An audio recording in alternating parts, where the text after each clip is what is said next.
So the World Juniors training camp is now underway for Team Canada, and some news this morning from TSN is that Cole Baudouin actually left practice early due to what looks like a hand injury. So hopefully this is not going to have an impact on his chances of making Team Canada at the World Juniors, and more importantly, hopefully it's nothing that's going to keep him out of the Barrie Colts lineup long term. So we'll have to wait and see the details on that. But right now, Baudouin leaving the practice early up in Ottawa at the World Juniors. So some tough news there, but we'll see what happens next on that front.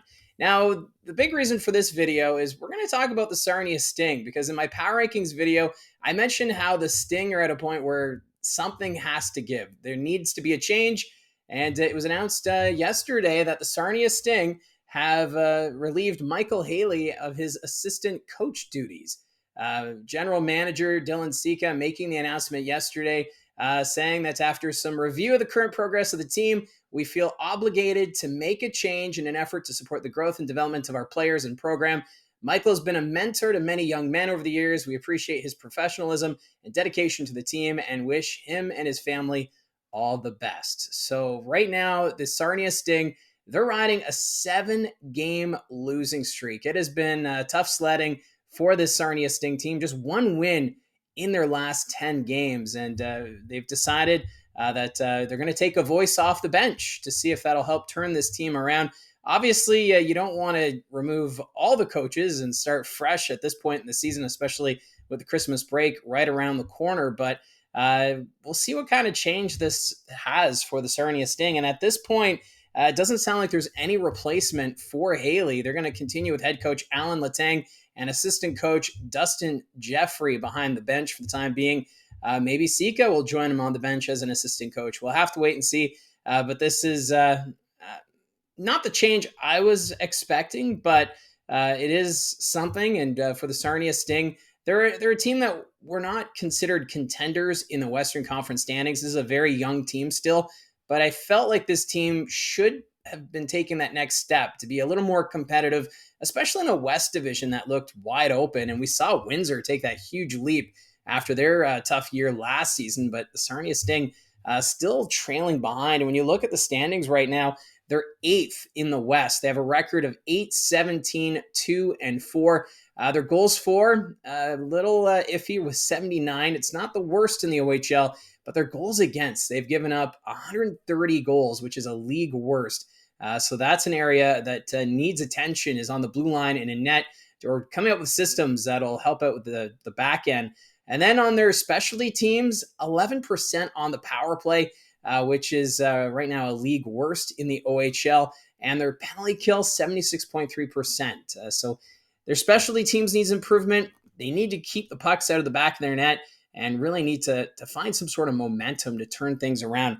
And when you do look at their regular season schedule, they only have 5 games remaining until the Christmas break. And this week rather, kind of critical for the Sarnia Sting. This week, they play the Flint Firebirds tonight, which is a team just ahead of them in the Western Conference standings, and another team that's been struggling of late. So this game tonight, very interesting to see who comes out on top between Sarnia and Flint, who are going to be able to snap their losing streaks, because for the Flint Firebirds, they lost all 3 games on the road trip through the Central Division last week, and they're right now riding that 3-game losing streak. 4-5-1 is their record over their last 10. So a little bit better than Sarnia's past 10 games, but still the Firebirds, another team looking to turn their fortunes around, and that could come as early as tonight between Sarnia and Flint.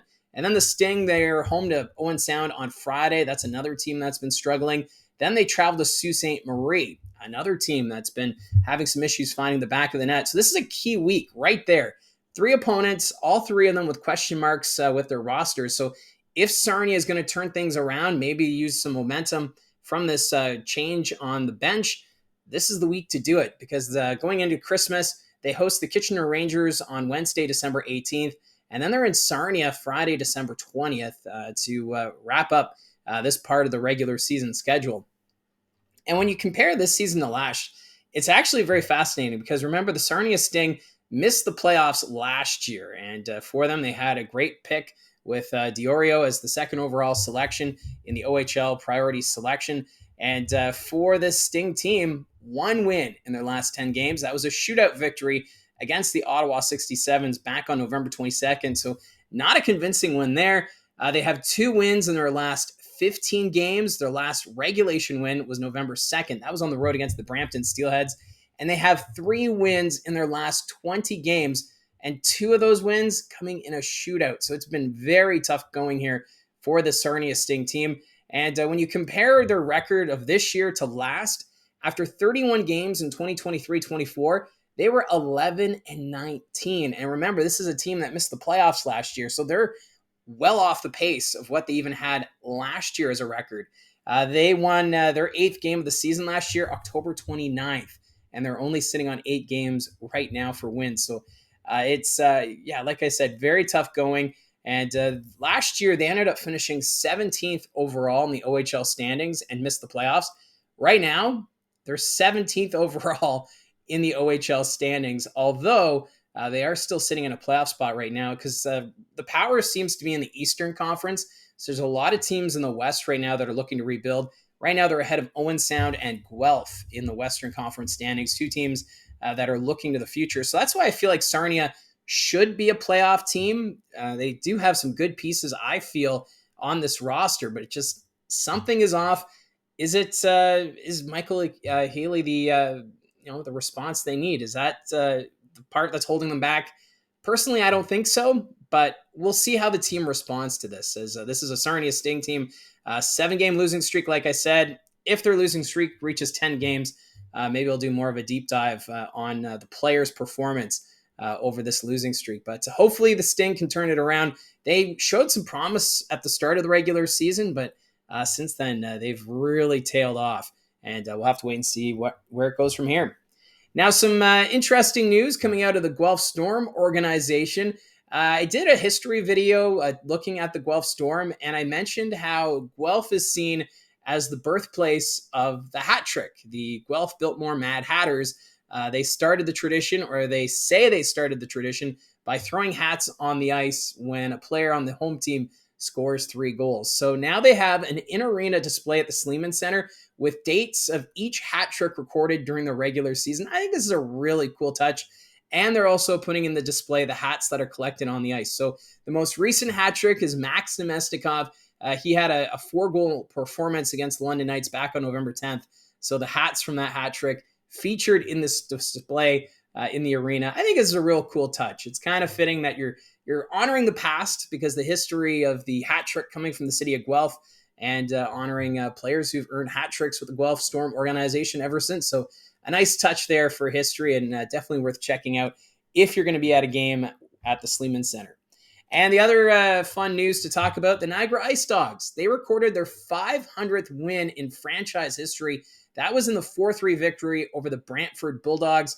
And of course, Niagara moved to St. Catharines in 2007. So since then, in 17 years, this organization has earned 500 wins. So a big congrats to the Ice Dogs organization.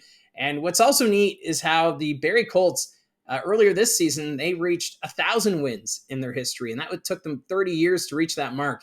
So could Niagara be on a similar pace? 1,000 wins by the year 30. We'll have to wait and see, but still a pretty cool moment there for the Niagara Ice Dogs organization. So that's how I see it from the booth. Let me know in the comment section down below. If you're a Sarnia Sting fan, what are your thoughts on removing Haley as the assistant coach on the bench? Do you think this is enough to spark something for this team to turn it around? Or do you think more needs to be done to try and save this season with the Sarnia Sting? Thank you very much for all your support. Don't forget to hit like and subscribe. Talk to you again soon.